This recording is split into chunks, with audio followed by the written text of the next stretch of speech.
Hello, everybody, and welcome back to The Hobby Musician. Today, we have got another episode in our Verses series. Now, these are shows where we try to take a very simple premise. We're imagining that somebody walks into a guitar store and sees the entire wall and display case of all the pedal options out there. But when they pull out their wallet, they literally only have enough money to buy one single pedal. So we come through and we compare two different types or versions of pedals and try to learn a little bit about their settings and ultimately come up with creative ways where we might be able to temporarily force one pedal to kind of mimic another so that in a pinch you could buy one pedal first and use it to cover both while you save up your money and ultimately come back and buy the second pedal. So today we are going to be looking at Overdrive and Distortion. And to start this off, now we're not specifically talking about a company or specific models, we're talking about these ideas in general. So to learn a little bit about what's going on, we're going to take some broad strokes. So as you're listening, please just remember I'm talking in huge generalities when we cover how these things work. So to start this lesson, we want to understand some kind of imagery of what's going on from a guitar signal to an amplifier when it comes to driving the signal or distorting the signal. Well, I'm going to have some images here, and to start out with, if you just imagine a super simple idea, if you take your guitar and play a note or a chord, you're generating a signal, and we're going to use this little sine curve to represent a clean, clear, pristine sound. Now that sound goes into the amplifier, and there's a lot of ways you can imagine this, but one of the simplest is just imagine a pipe. Amplifiers are designed to handle and to take in certain amounts of signal. So it's just like a pipe in water. However big the pipe is, that's how much signal it can handle. So you can see if you create a signal that's small enough to be handled by the amplifier, when it comes out of the speakers and gets to your ears, you will hear that exact same pristine sound. Okay, well, when we talk about driving a signal, what do we mean? We just mean there are multiple ways you can take your signal and pump it up, drive it to be bigger, which you can see here. You can do that through volume, you can do that through pedals, there's a lot of ways to do that, but here's the problem. Now when you send that signal to your amplifier, the pipe, the amp, isn't capable of handling it. It says, I can't fit that signal through my pipe. So what does it do? Well, what happens inside your amplifier is it says, okay, I can't take the whole signal, but I'll take as much as I can. And what that ends up doing is it says, I have to snip off, I have to cut off the very top and the very bottom of the signal in order for the rest of it to pass.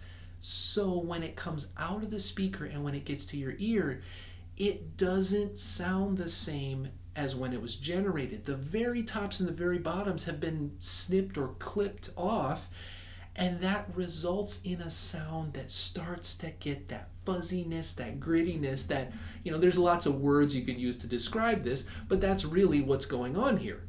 Okay, well, if that's what's going on with a little bit, let's look at the situation where we really drive the signal. So now I'm taking that signal and just pumping it up like crazy. Well, a similar situation happens, but you'll notice in this case, the output signal has more of the top cut off and more of the bottom cut off, and that's going to result in a more fuzzy, crackly, distorted signal. Okay.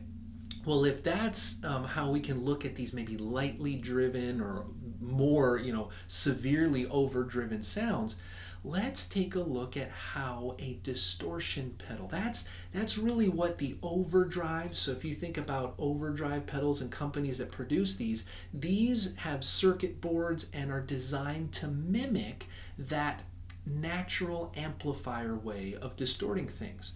Well, what about distortion pedals? Well, there's a lot of ways to cut off the top and cut off the bottom of a signal.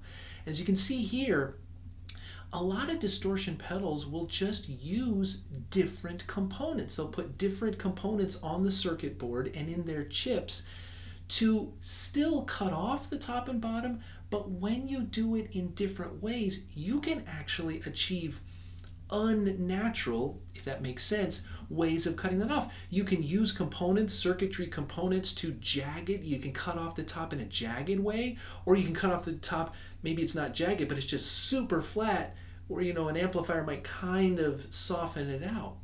So there's lots of different ways of cutting off the top and the bottom. And when you kind of compare an overdrive, what is commonly considered overdriving signals, and distorting signals, you kind of get this subtle difference when it comes to that.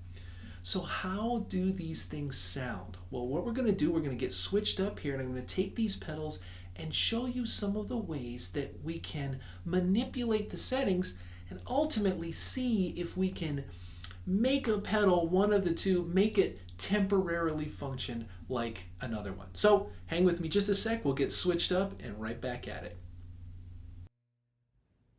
All right, we're all set up here, so I want to take you through kind of the setup. As far as guitar tones go, I just tried to get a fairly clean amp sound with just a touch of reverb to kind of warm up everything. So this is kind of what our bass tone sounds like.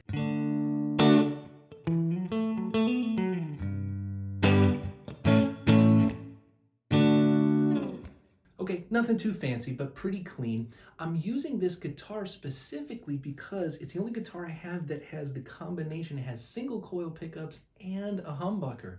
And as we talked about earlier, driving your signal plays a big role in how much these pedals do, and humbucking pickups are known, and one of their features is they generate and send a lot more signal. So we'll see that play in a minute. Now on the pedals that you can see, I wanted to just show you, these two particular ones have a slight difference in their construction. They both just have 3 buttons or 3 knobs, but they've actually moved where the knobs are. So to orient ourselves, you can see down here the distortion control and the drive control. I've got those set about equally. They function essentially the same, I mean, in this instance. However, it's the tone and the level that are actually switched. So you can see up here the tone control is the left knob, but the tone control is the middle one on the overdrive pedal. And you can see though, I've tried, I mean, they're close. So they're close to the same.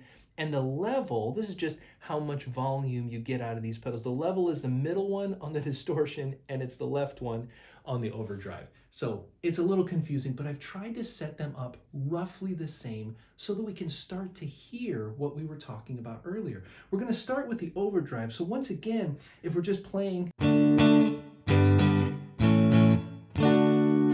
that's without anything, putting on the overdrive.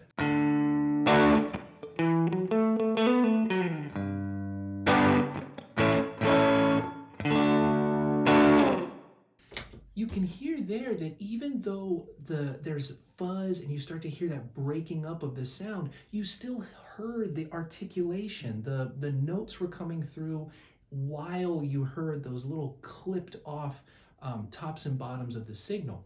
Now to compare that, let's see the same kind of thing with roughly similar settings with a distortion pedal.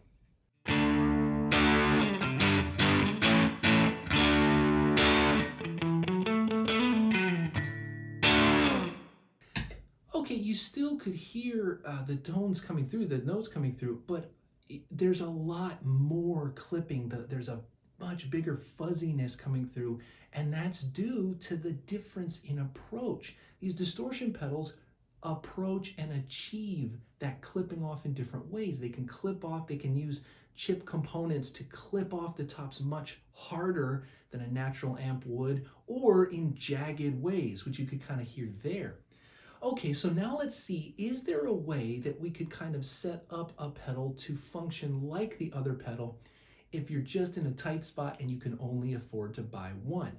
Well, let's start by trying to get the distortion pedal down enough to maybe mimic the overdrive. So what I'm going to do, I'm going to come down here and I'm actually going to bring down the distortion level a little bit, even though, so now it's less distortion. But let's see if we can get closer. So again, I'm going to start with the overdrive. This is just the same kind of thing.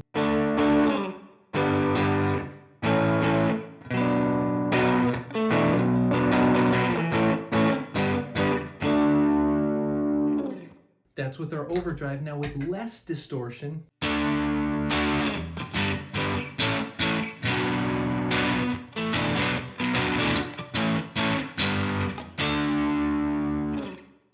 so it did bring it down, but even in my ear, and everyone has their own opinions, but my ears still hear that harsh kind of cutting off. Now we can continue to play with the settings. We can mess with the tone a little bit. But what I want to do, now I want to switch to the other side of this. Let's bring this distortion pedal into a range that it really shines, and let's see if we can make the overdrive pedal match it. We already know what the overdrive can do at lower settings. I just want to see if we can mimic that with higher settings. So I'm going to take the distortion control, I'm going to bring it up kind of in the zone where it's going to start singing.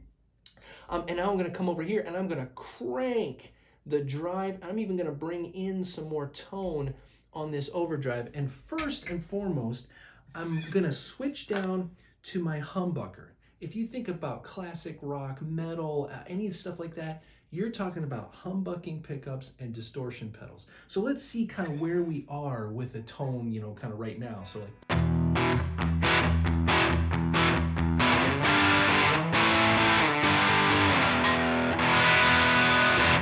you know, we're really into that distorted thing. Now let's see if we can get that somewhere close with that overdrive.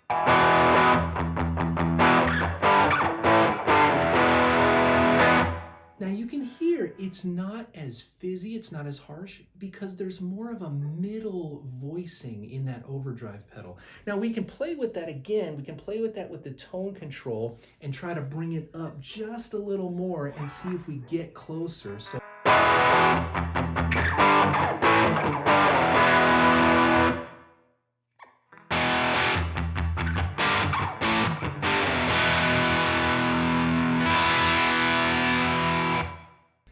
you know, it's not perfect. And when we make these videos, we're never trying to convince you that we are doing a one-to-one perfect mimic of one pedal to the other. That's not the point.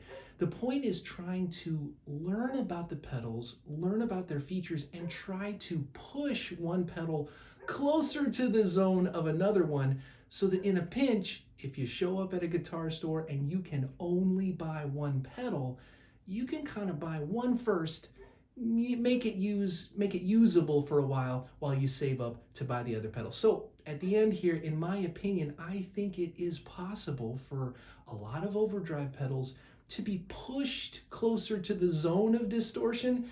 So start there, get an overdrive pedal, play with the settings, really learn how it works, and then save up your money and come back and get the distortion pedal to add to the pedal board. They both have their place, but we really can get one to start sounding like another. So I want to thank you for watching. I hope you got something out of today's episode. And as always, until next time, play on, my friends, play on.